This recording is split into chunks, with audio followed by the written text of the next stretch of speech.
So this is Baruch Fleischman here at the Tikkun Elevator Kollel, and you know I've been in this book before.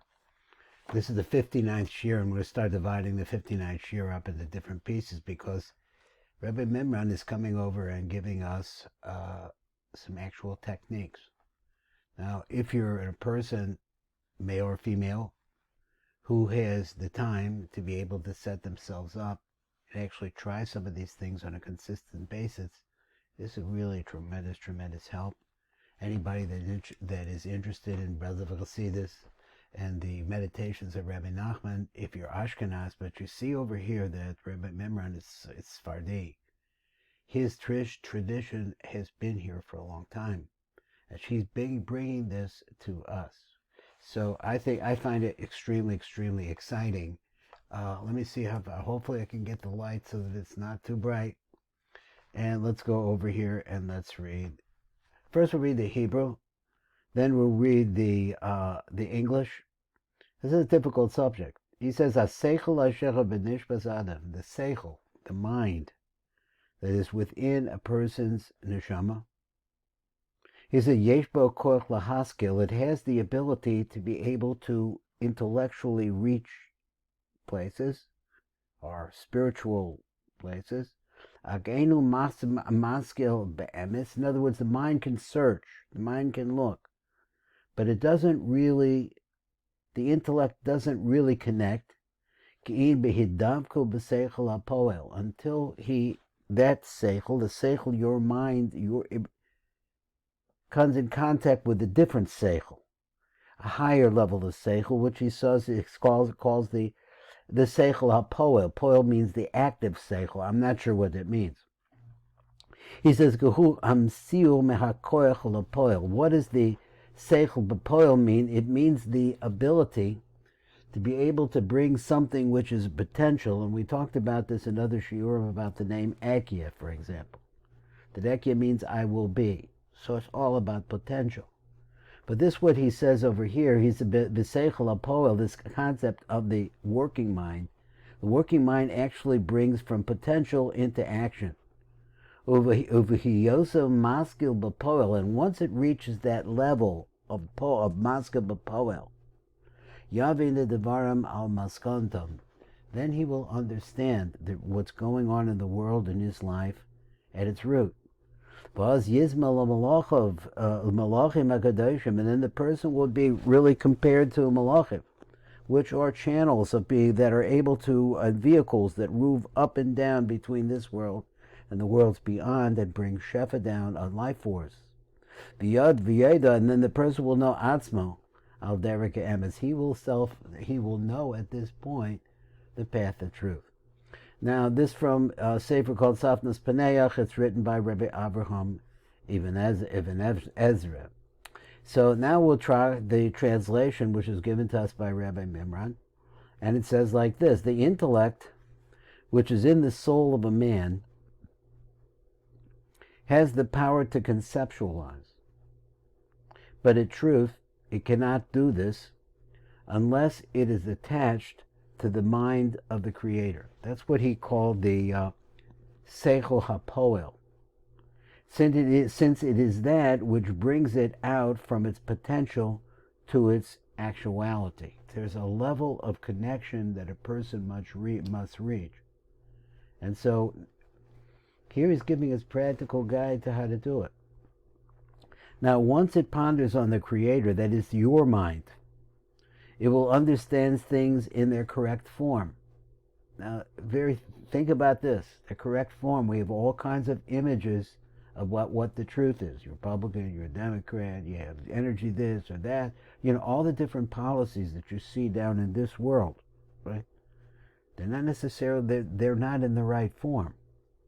The right form is the form of the three lines. The right form is the intermingling of God into everything.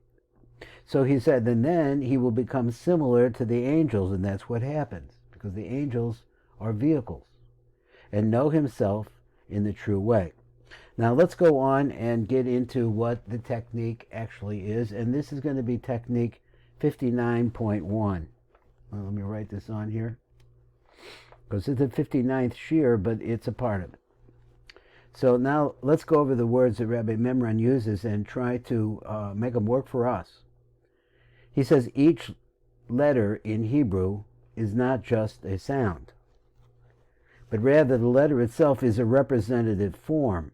Now, if you're listening to the shir in the morning, which I agree and I admit is a very difficult shir, if you're into here, you're seeing how it is that we have sounds and then we have vocalizations of the sounds. So then he goes on and he says a Hebrew letter signifies an individual archetypal aspect in the universe. So this word archetypal, archetypical, I'm not sure exactly how you say it, but it's an archetype. In other words, the foundation letter. A Hebrew letter signifies an individual archetypal aspect in the universe, one that is closely related to the letter's numerical value, which is a gematria.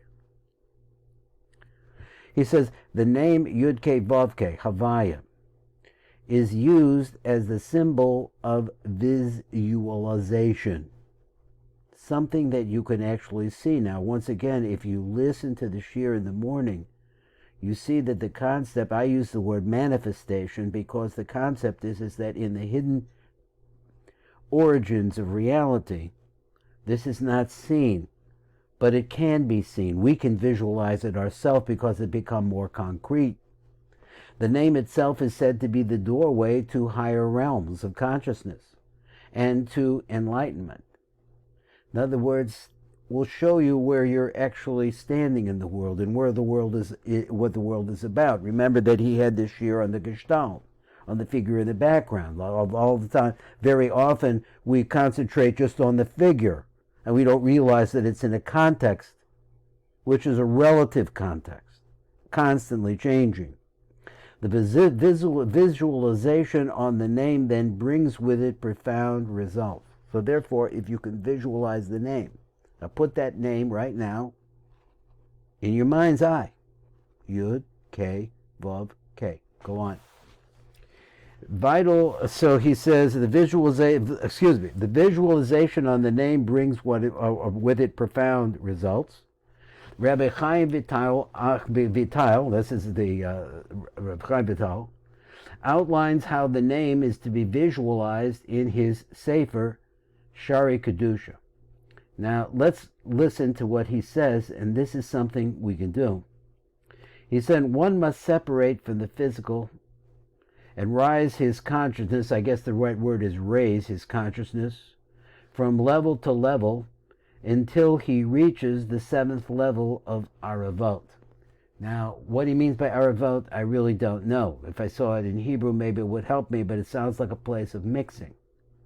So upon Aravot, shall you picture a great white curtain, and written upon it is the great name Yud-Kei Vav-Kei. Now Aravot, I guess he means Aravot is some kind of a plain, like you're out there in the middle of nowhere in a desert maybe.